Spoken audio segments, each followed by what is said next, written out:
बिस्मिल्लाहिर्रहमानिर्रहीम। ऐसे ही सच्चे और दिलचस्प वाक़यात सुनने के लिए हमारे चैनल को सब्सक्राइब करें। दोस्तों, एक ऐसा वाकया जिसे सुनकर सबके रोंगटे खड़े हो जाएंगे। एक गांव में एक बेवा गरीब माँ की 4 बेटियां बिन शादी के पेट से कैसे हो गई? इस बच्चे के बाप कौन है? ये वाकया सारे गांव वालों को हिलाकर रख दिया। कैसे एक ही घर के 4 जवान बेटियां हमला कैसे हो गई? ये दिल दहला देने वाला वाकया जरूर सुने। वीडियो को एक लाइक, चैनल को सब्सक्राइब जरूर करें। दोस्तों, एक बेवा औरत थी जिसकी 7 खूबसूरत बेटियां थीं। उसका बेटा कोई नहीं था और 7 ही बेटियां बहुत खूबसूरत थीं। इस बूढ़ी औरत की 7 बेटियां ही बहुत नेक थीं। इस औरत ने अपनी बेटियों को बहुत अच्छी तालीम दिलवाई थी।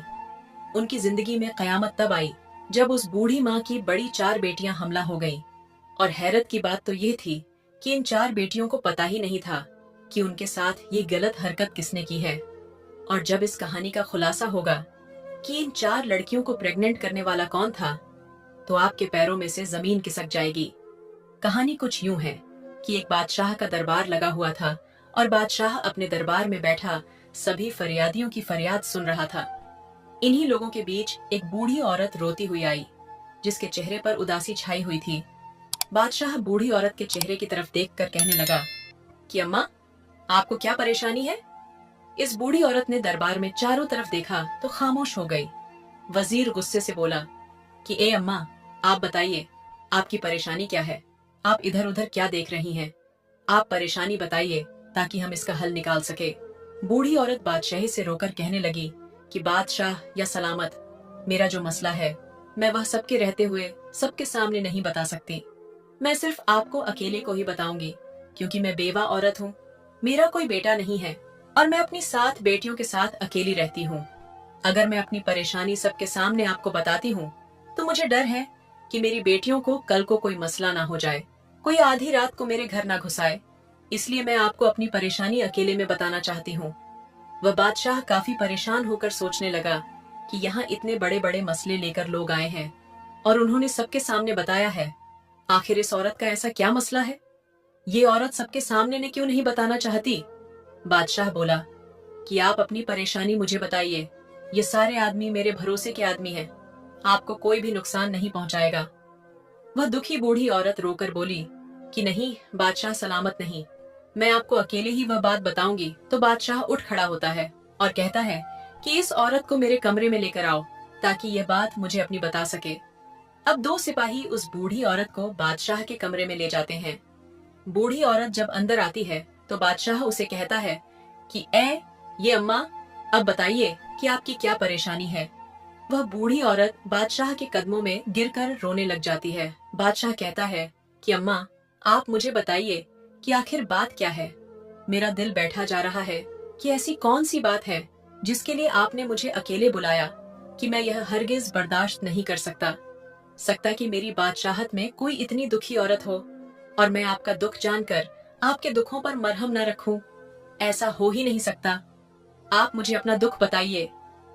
वह बूढ़ी औरत रोकर कहने लगी, बादशाह सलामत, मैं एक बेवा औरत हूँ। मेरे शौहर को वफात पाए अरसा गुजर चुका है और मेरा कोई बेटा नहीं है। मेरी 7 बेटियां हैं। मैं लोगों के अमीर घरों में जाकर बर्तन धोती हूँ, उनके कपड़े धोती हूँ और उनके घरों में काम करती हूँ। और इन अमीर घरों से जो बचा हुआ खाना मिलता है, जो मुझे मेहनत मजदूरी के पैसे मिलते हैं, उसी में से मैं अपना घर चलाती हूँ और उसी से अपना घर चलाकर अल्लाह ताला का शुक्र अदा करती हूँ। मैंने कभी किसी से कोई शिकवा नहीं किया कि मैं ऐसी गुर्बत की जिंदगी जी रही हूँ। मेरी 7 बेटियां हैं, पर्देदार हैं। वह कभी भी घर से बाहर नहीं जाती और हमेशा अपने सरों पर दुपट्टा रखती है। मेरी जिंदगी ऐसी ही चल रही थी। एक मर्तबा मेरी बड़ी बेटी की तबीयत बहुत खराब हो जाती है। मैं अपनी बड़ी बेटी को डॉक्टर के पास लेकर जाती हूँ। डॉक्टर कहता है कि तुम्हारी बेटी उम्मीद से है, तुम्हारी बेटी पेट से है। ये बात सुनकर मेरे पैरों से जमीन खिसक जाती है कि मेरी बड़ी बेटी की तो शादी भी नहीं हुई, तो ये हमला कैसे हो गई। मैं जब अपनी बेटी को घर लेकर आई तो उसे मारने पीटने लगी कि बताओ किसके साथ तुमने ये मुंह काला किया है और ये बच्चा किसका है। जब मैंने अपनी बेटी को काफी मारा तो मेरी बड़ी बेटी रोने लगी और मेरे आगे हाथ जोड़ने लगी कि ऐ अम्मा, मैं नहीं जानती कि यह बच्चा किसका है। ए, मेरी प्यारी अम्मा, मुझ पर यकीन करो, मैंने कभी किसी के साथ बात करी नहीं की। मैं कभी घर से अकेली बाहर नहीं गई। मैंने कभी किसी के साथ आंख नहीं मिलाई। ए मेरी अम्मा, मुझे नहीं पता कि यह बच्चा मेरे पेट में कैसे आया है। वह बूढ़ी औरत अपनी बेटी पर यकीन कर लेती है और कहती है कि बादशाह सलामत, मैंने इस बेटी को पैदा किया था। मुझे पता चल चुका था कि मेरी बेटी झूठ नहीं बोल रही, और उसके कुछ दिनों बाद तो मुझे पक्का यकीन हो गया था कि मेरी बेटी झूठ नहीं कह रही। वह बूढ़ी औरत बादशाह को वाकया सुनाते हुए रोने लगी कि बादशाह सलामत, हमने इस बात पर सब्र कर लिया। फिर मेरी बड़ी बेटी ने 9 माह बाद एक बेटे को जन्म दिया और हमने मारे मजबूर के इस बच्चे की परवरिश करनी शुरू कर दी। इसके 2-3 माह बाद मेरी छोटी बेटी हमला हो गई। जब मैंने उसको डॉक्टर के पास लेकर जाकर दिखाया तो डॉक्टर ने कहा कि आपकी बेटी यह भी पेट से है। और डॉक्टर की यह बात सुनकर मेरे दिल को दूसरा झटका लगा। मैं सोचने लगी कि मेरी बेटियों के साथ ये सब कौन कर रहा है। हमारे घर पर भी कोई नहीं आता है और मेरी बेटियां बाहर भी नहीं जाती हैं। मैंने अपना वाकया अल्लाह पर छोड़ दिया कि यह अल्लाह मुझे इस बात का पता चल जाए कि मेरी बेटियों के साथ ये गंदी हरकत कौन कर रहा है। मेरी दूसरी बेटी ने भी एक बच्चे को पैदा किया। उसके बाद मेरी तीसरी बेटी उम्मीद से हो गई और फिर मेरी चौथी बेटी जो 14 साल की थी वह पेट से हो गई। मैं तो लुट गई, बर्बाद हो गई। मुझे तो कुछ नहीं पता चल रहा कि मेरे घर पर यह क्या हो रहा है। इस दुखी माँ का यह वाक्य सुनकर राजा हक्का बक्का हो जाता है कि यह कैसा वाक्या सुना रही है। बूढ़ी औरत अपनी कहानी सुनाकर बादशाह के पांव पकड़ लेती है कि ऐ बादशाह सलामत, मुझे इंसाफ चाहिए। मुझे पता करना है कि मेरी बेटियों के साथ ये गलत हरकत कौन कर रहा है। बादशाह सलामत, मेरी बेटियों के मुजरिम को आप पकड़े। मैंने बहुत ढूंढने की कोशिश की, मुझे जरा पता नहीं चला कि वह इंसान कब आता है। हमारे घर उसने हमारी जिंदगी बर्बाद कर दी है। बादशाह सलामत पूरी कहानी सुनकर कहने लगा, ए अम्मा, तुम अब बोल रही हो? तुम्हारी चौथी बेटी के साथ ये हरकत हुई है? तुम्हें तो तब आना चाहिए था जब तुम्हारी पहली बेटी के साथ गलत हरकत हुई थी। अगर तुम उस वक्त यह बात बताती तो तुम्हारी बाकी 3 बेटियों के साथ ये सब कुछ न होता। मगर जब तुम जैसे गरीब लोग होते हैं, वह लोगों की बदनामियों से डर कर यह जहर पी लेते हैं और फिर वही जहर तुम्हारे अंदर काटता रहता है। तुम्हें जब बात तुम्हारी बर्दाश्त से बाहर हो जाती है, फिर तुम लोग आकर बताते हो कि यह मसला हो गया है। और अम्मा, तुम भी उन लोगों में से हो जो अब आई हो। वह बूढ़ी औरत अपनी गलती तस्लीम करती है कि मुझे पहले आना चाहिए था, लेकिन अब मैं आ चुकी हूँ। जो कुछ हो गया सो हो गया, लेकिन अब मेरी बेटियों के मुजरिम का पता लगना चाहिए कि वह कौन है। बादशाह सलामत बहुत ही नेक दिल मेहरबान थे। कहने लगे कि अम्मा, अब तुम घर जाओ। अब यह परेशानी तुम्हारी नहीं है, अब यह परेशानी मेरी है और मुझसे बर्दाश्त नहीं होता कि मेरी सल्तनत में कोई औरत इतनी दुखी हो। कोई दरिंदा गरीब औरत पर जुल्म कर रहा है और मैं चैन की नींद सो लूं। मेरे बादशाह होने पर लानत है, इसलिए आप अपने घर जाइए। अब यह परेशानी मेरी है। वह बूढ़ी औरत वहां से खामोशी से अपनी चादर लपेटे हुए वहां से बाहर आ गई और अपने घर चली गई। अब बादशाह सलामत वहां से निकलकर वापस आकर बैठ गए और बाकी तमाम लोगों के मसाइल सुनने लगे। लेकिन बादशाह का ध्यान इसी औरत की तरफ था कि इस औरत को इंसाफ मिलना चाहिए। बादशाह लोगों के मसाइल सुनकर जब फ्री होता है तो वह अपने कमरे में वजीर को बुलाता है। वजीर जब बादशाह के चेहरे पर आई परेशानी देखता है तो वह पूछता है, कैसी कौन सी बात बताकर गई है वह बूढ़ी औरत जिसकी वजह से आप इतने परेशान हो गए हैं? बादशाह कहने लगा कि मेरी सल्तनत में ऐसे ऐसे लोग हैं जो इतना बड़ा गुनाह करते हैं और यह भी नहीं सोचते कि उनका गुनाह जब हमारे सामने खुल गया तो हम उसको सख्त सजा देंगे। वजीर भी परेशान होकर बोला कि बादशाह सलामत, बता दीजिए कि क्या मामला है। फिर बादशाह सलामत इस वजीर को सारा वाकया बता देता है और कहता है कि कोई दरिंदा है जो इस औरत के घर पर दीमक की तरह लग गया है और इस दरिंदे शख्स का इतना मन बढ़ चुका है कि वह इस बेवा औरत की 4 बेटियों को इस दरिंदे ने हामिला कर दिया है और इस बूढ़ी औरत की 3 बेटियों को बच्चे पैदा हो चुके हैं और छोटी बेटी इसकी हमला है। इस बूढ़ी औरत की बाकी 3 बेटियों की इज्जत को भी खतरा है। हमें पता लगाना होगा कि इस बूढ़ी औरत के घर कौन आता है, किस वक्त आता है। इसके बाद बादशाह सलामत और वजीर सोचने लग जाते हैं कि इस बात का कैसे पता लगाया जाए। थोड़ी देर बाद वजीर कहता है कि ऐ बादशाह सलामत, मेरे मन में एक तरकीब आई है। बादशाह कहता है कि जल्दी बताओ, कौन सी तरकीब है? वजीर कहता है कि ऐ बादशाह सलामत, दीवारों के भी कान होते हैं, इसलिए मैं आपके कान में यह बात बताऊंगा। तो वजीर बादशाह सलामत के कान में कुछ कह देता है, यानी कोई तरकीब बताता है जो बादशाह सलामत को भी पसंद आ जाती है। इसके बाद वह वजीर एक बकरी लेकर इस बूढ़ी औरत के घर पर चला जाता है। रात के तकरीबन 9 बज रहे होते हैं। वजीर इस बूढ़ी औरत के घर चला आता है।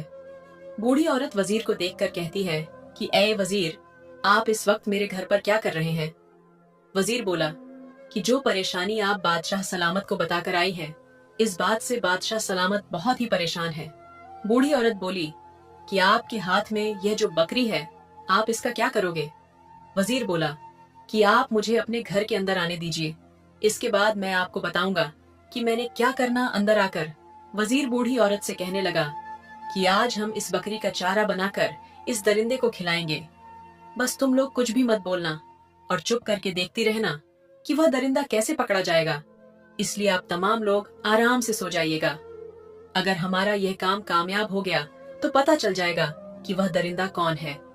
इसके बाद वजीर इस बकरी को लेकर घर की छत पर चला जाता है और घर की छत पर इस बकरी को बांध देता है और फिर छुपके इस घर से बाहर चला जाता है। और वजीर जाते हुए इस बूढ़ी औरत और इसकी बेटियों से कहता है कि आप लोग आराम से सो जाइएगा। ये मत सोचिए कि आप लोगों को किसी तरह का कोई नुकसान पहुंचेगा। और वजीर 2 सिपाहियों को बोल देता है कि इस बूढ़ी औरत के घर के आसपास पहरा लगाओ।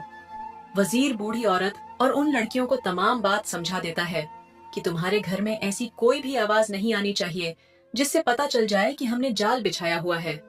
उसके बाद वजीर बादशाह के पास महल में चला जाता है। बादशाह उसी बात को लेकर काफी परेशान होता है। बादशाह वजीर से कहता है कि ऐ वजीर, तुमने इस बकरी को वैसे ही पहुंचा दिया है जैसे हम चाहते थे। तो वजीर बोला कि जी बादशाह सलामत, मैंने इस बकरी को वहीं पर बांध दिया है और अपने मकसद के मुताबिक मैं सारा काम कराया हूँ। वजीर कहने लगा कि ऐ बादशाह सलामत, अब आप भी सो जाइए। बादशाह कहने लगा कि मैं कैसे सो सकता हूँ, वह मजलूम औरतें हैं, उन पर जुल्म हो रहा है। मुझे ऐसे में नींद नहीं आएगी जब तक मैं इस जालिम शख्स को पकड़ के उसको सजा ना दे दूं। बहरहाल जब आधी रात का वक्त आता है तो उस बूढ़ी औरत के घर के आसपास एक साया सा लहराता है। वह शख्स घर की छत पर आकर और छत में से वह सहन में आ जाता है। बकरी ने छत पर जब किसी शख्स को देखा तो बकरी एकदम से चिल्लाने लगी। उस वक्त आधी रात का वक्त हो चुका था। हर तरफ सन्नाटा छाया हुआ था और आधी रात को बकरी की आवाज दूर दूर तक गूंज रही थी। जो सिपाही छुपकर पहरा दे रहे थे, उन लोगों को जो बकरी की आवाज सुनाई दी तो उन लोगों को पता चल गया कि घर में कोई दाखिल हो चुका है और मकसद यही था कि इस बकरी को छत पर बांधने का कि इस घर में जो कोई शख्स भी आएगा, बकरी उसको देखेगी और बोलने लगेगी। बकरी की आवाज सुनकर सिपाही चुकने हो जाएंगे। जब वह शख्स घर के कमरे में आया तो सिपाहियों को भी पता चल गया बकरी के बोलने से, और बाकी इन बुढ़िया औरत और उसकी बेटियों को भी पता चल गया कि बकरी बोल रही है। इसका मतलब है कि घर में कोई गुस्सा आया है। वह भी चुकनी हो जाती है। बकरी की आवाज सुनकर सिपाहियों को भी पता चल जाता है और सिपाही घर के अंदर दाखिल हो जाते हैं। जब आने वाले शख्स ने घर में सबको जागते हुए देखा तो वह पीछे की तरफ भागने लग जाता है और पीछे से वह 2 सिपाही आकर उस आदमी को पकड़ लेते हैं। इस आदमी ने अपने चेहरे पर काला कपड़ा लपेटा होता था ताकि इस आदमी को कोई पहचान ना सके। जब इन सिपाहियों ने इस आदमी के चेहरे से कपड़ा हटाया तो वह बूढ़ी औरत और उसकी बेटियां हैरान गोई बेटियों को लेकर आखिरकार सुबह हो गई। बादशाह का दरबार लगा हुआ था और वह आदमी घुटने टेक कर बादशाह के सामने बैठा हुआ था। इस आदमी के हाथों को हथकड़ियां लगी हुई थीं। इस वक्त इस आदमी का चेहरा डांपा हुआ तपास। वह बूढ़ी औरत और उसकी बाकी 7 बेटियां भी जाती हैं। बादशाह सलामत बाकी तमाम लोगों को बाहर भेज देते हैं। अब सिर्फ वह मुजरिम बादशाह सलामत और वजीर और बूढ़ी औरत और उसकी 7 बेटी वहां पर मौजूद थी। बादशाह सलामत उस शख्स से कहने लगा कि क्यों भाई, अब इतना तो बता दे कि तुझे मेरा खौफ नहीं रहा कि जब ये तुम्हारा मुजरिम पकड़ा जाएगा तो तुम्हारी सजा मौत से कम नहीं होगी। बादशाह सलामत इन सिपाहियों से कहता है कि इस आदमी के चेहरे से नकाब हटाया जाए। ताकि मैं भी तो देखूं कि मेरी सल्तनत में इतनी हिम्मत किसकी हो गई है जो इस मजबूर बूढ़ी औरत की 4 बेटियों को हमला कर दे। जब इसके चेहरे से नकाब हटता है तो वह बूढ़ी औरत करीब आकर उसके मुंह पर थूकती मारती है और कहती है कि ऐ दरिंदे, इंसान, तुझे शर्म नहीं आई? मेरी बेटियां तेरी बेटियों के जैसी हैं, यह तेरी सगी भतीजा है। इनके साथ तुमने ऐसी गंदी हरकतें की हैं जो चचा होता है वह बाप के समान होता है। तुझे शर्म नहीं आई अपनी सगी भतीजियों के साथ ऐसा करते हुए भतीजी? क्या बेटी, क्या ये तूने क्या जुर्म कर दिया है? बूढ़ी औरत अपने देवर के चेहरे पर थप्पड़ मारती है और बादशाह गुस्से से कहता है कि अगर कोई गैर होता तो हम समझते, तुम सगे चाचा हो, बाप की तरह हो, तुम्हें शर्म नहीं आई, तुम्हें गैरत नहीं आई। अरे चाचा, क्या बाप, क्या उनके बाप इस दुनिया में नहीं थे? और चचा की जिम्मेदारी थी कि अपनी भतीजिया का ख्याल करता, उनके रिश्तों की फिक्र करता, और तुम चचा ही डाकू बने रहे। इसके बाद भी वह शख्स कहने लगा कि ऐ बादशाह सलामत, मैं इन लड़कियों का चचा हूँ, ये हमारे घर का मामला है, आप हमारे घर के मामले से दूर। बादशाह सलामत अपनी तलवार निकालकर उसके सरके के ऊपर रख देता है और कहता है कि सच सच बताओ, तुमने ऐसा क्यों किया? तब उस शख्स के चेहरे पर खौफ आता है और वह बताता है कि ए बादशाह, हम 2 भाई थे, मेरा भाई मुझसे बड़ा था, मेरे भाई की तो शादी हो गई, उस वक्त मेरी शादी नहीं हुई थी। मेरा बड़ा भाई मुझसे बहुत मोहब्बत करता था, मेरी बहुत फिक्र करता था क्योंकि मैं उसका छोटा भाई था।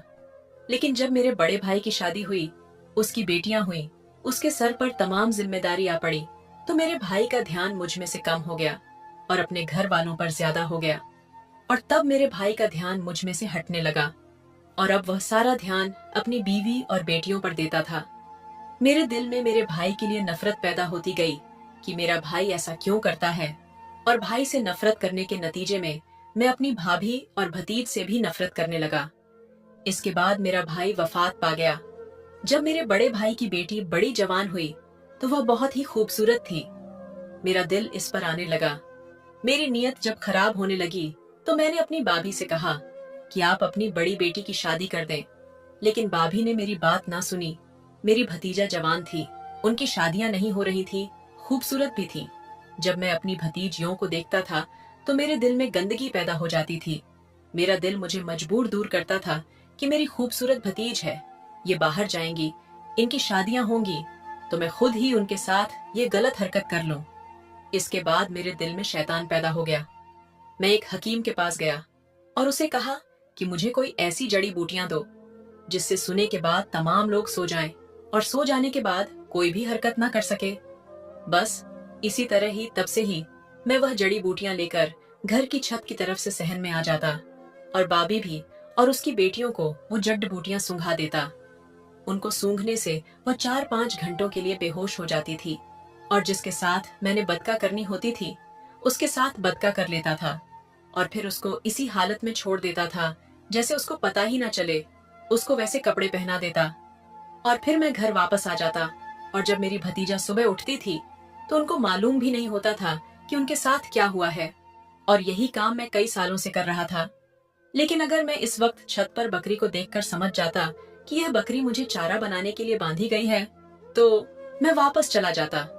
मैंने सोचा कि मेरी भाभी ने दूध लेने के लिए यह बकरी खरीदी है और छत पर बांध रखी है। मैंने इस वक्त बकरी की तरफ ध्यान ही नहीं दिया, मेरा ध्यान तो बदका की तरफ था। इसके बाद जब वह शख्स अपना सारा गुनाह मान लेता है, अपना जुर्म तस्लीम कर लेता है, तो बादशाह सलामत वजीर को इशारा करता है। वजीर अपनी तलवार निकालकर उस शख्स का सर उसके धड़ से अलग कर देता है, जिसके बाद उसका जिस्म थोड़ी देर के लिए तड़पता है और फिर सजा के तौर पर ठंडा हो जाता है। इस तरह इस दरिंदे शख्स को, इस जालिम चचा को सजा मिल जाती है। फिर बादशाह सलामत इस बूढ़ी औरत की तरफ देखकर कहता है कि ए अम्मा, अगर आप मुझे बता देती तो आपकी बाकी 3 बेटियों को ये दुख ना झेल पड़ता, लेकिन मेरा आपसे वादा है कि आपकी इन 4 बेटियों को वह खुशियां मैं दिलवाऊंगा जिनकी ये हकदार है। फिर बादशाह सलामत अपने सिपाहियों में से 4 सिपाही जो बहुत ही समझदार सुलझे हुए होते हैं, उन 4 सिपाहियों से इन 4 लड़कियों की शादी करवा देता है और बहुत सारा माल और दौलत पैसा भी साथ देता है। इसके बाद वह बूढ़ी औरत रोकर बादशाह का शुक्रिया अदा करती है। बादशाह सलामत कहता है कि अब आप बेफिक्र हो जाएं। जब आपकी बाकी 3 बेटियां जवान हो जाएंगी तो आप मुझे बता दीजिएगा। मैं इनके लिए भी कोई अच्छा सा लड़का देखकर इनका रिश्ता करवा दूंगा। यह थी एक इंसाफ पसंद बादशाह की कहानी और ऐसे दरिंदे चचा की कहानी जो चचा बाप की तरह होता है। इस कहानी से एक सबक भी सीखने को मिलता है कि अगर किसी पर किसी तरह का भी कोई जुर्म हो रहा है, कोई मजलूम है, तो उसको अपने हक के लिए आवाज उठानी चाहिए। अगर वह शख्स कमजोर रहेगा और बाकी दुनिया वालों के डर से खामोश रहेगा तो दुनिया उसको नोच कर रखा